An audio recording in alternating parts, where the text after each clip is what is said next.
చూస్తున్నారు కదా, జాతీయ రహదారులపై ఆర్టీఓ అధికారుల దౌర్జన్యం. హాయ్ హలో అందరికీ నమస్తే, వెల్కమ్ టు జై సార్ మీడియా. నేను మీ వాసు ఏలేటి.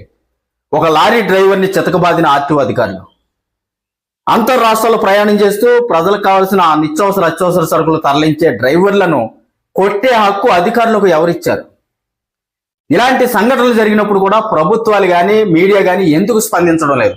ప్రభుత్వాలు ఎందుకు డ్రైవర్లను పరిగణలోకి తీసుకోలేకపోతూ ఉన్నాయి? ఈ అంశాన్ని తీవ్రంగా ఖండిస్తూ ఉన్నాం. దేశవ్యాప్తంగా ఉన్న డ్రైవర్ల తరపున అధికారులకు ప్రభుత్వాలకు విజ్ఞప్తి చేయడం జరుగుతుంది. ఎవరైతే ఆ డ్రైవర్ని కొట్టినటువంటి అధికారులు ఉన్నారో వారిని తక్షణమే సస్పెండ్ చేసి వారికి తగిన గుణపాఠం తెలియజేయాలని, ఆ డ్రైవర్కి న్యాయం చేయాలని తెలియజేయడం జరుగుతుంది. ప్రభుత్వాలు డ్రైవర్లను గుర్తించక ఇలాంటి సంఘటనలు జరుగుతూ ఉన్నాయి. తక్షణమే చర్యలు చేపట్టి ప్రభుత్వాలు డ్రైవర్లను గుర్తించాలని తెలియజేయడం జరుగుతుంది.